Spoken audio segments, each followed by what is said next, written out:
चढ़ाई का एक और पड़ाव पूरा हुआ है, लेकिन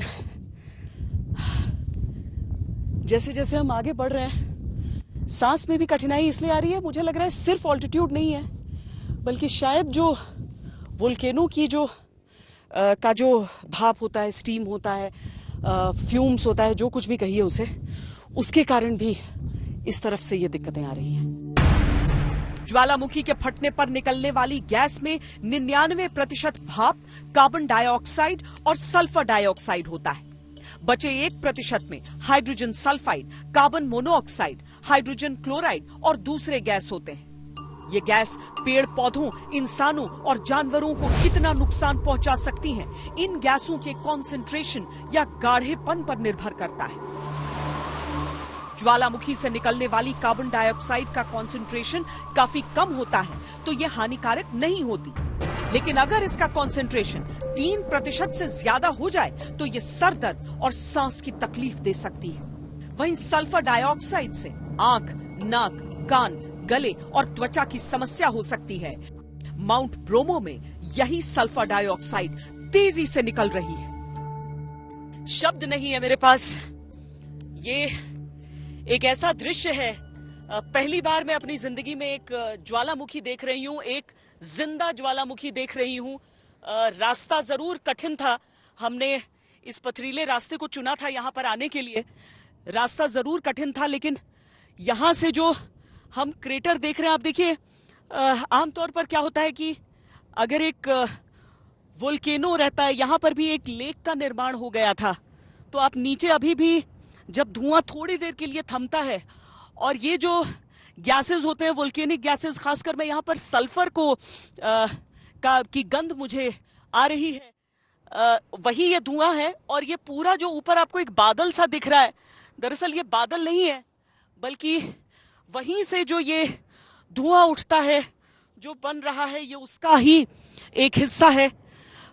ऐसा लग रहा है कि जब हम चढ़ रहे थे तो काफी सारे सवाल मन में आ रहे थे कि जाने यहाँ पर क्या दिखेगा, कितना नजदीक हम आ सकेंगे, लेकिन मुझे यकीन नहीं था कि इस ओर से चढ़ाई चढ़ते हुए हम बिल्कुल इस क्रेटर तक पहुंच जाएंगे। इसके नीचे जाना मुझे लगता है सही नहीं होगा, क्योंकि यहाँ पर आप पूरा वो डिपॉजिट्स देख लेंगे, जो जब भी विस्फोट होता है, जो मोल्टन लावा निकलता है, यहाँ से राख जो निकलती है, जो पूरे रास्ते हमें राख राख और मिट्टी पे वो कालापन दिख रहा था, वो सारी चीजें। लेकिन अब जो हमें दिख रहा है, ये एक जीवित ज्वालामुखी दिख रहा है। इंडोनेशिया में सबसे अधिक संख्या में जो डेंसिटी जो कही जाती है, सबसे ज्यादा एक्टिव वोल्केनोज हैं, और ये माउंट ब्रोमो, जिसमें श्रद्धा भी लोगों की इतनी है।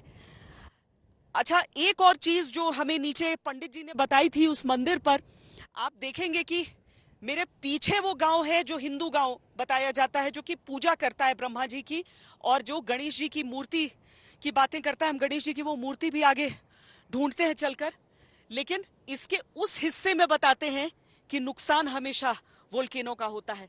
सदियों से न जाने कितनी बार इसमें विस्फोट हुआ है इस वोल्केनो में, और अब इतना गहरा एक क्रेटर आप यहां पर देख रहे हैं।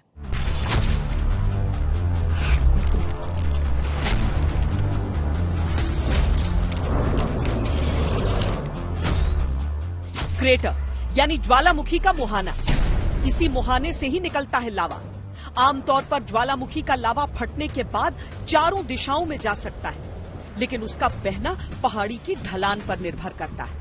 लावा के गाढ़ेपन पर ही उसके बहने की स्पीड भी निर्भर करती है।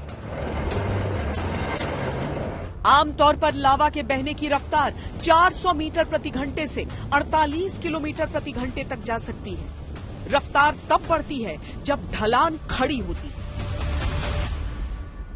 जिसमें स्लोप के हिसाब से होता है। जहां जैसे आप देखते हो नदी कैसे बहती है, जिस डायरेक्शन में स्लोप ज्यादा है उस डायरेक्शन में जाएगी। तो लावा भी एक लिक्विड है, बहुत सॉलिड है, तो वो भी उसी डायरेक्शन में जाएगा जहां स्लोप उसको फेवर करता है।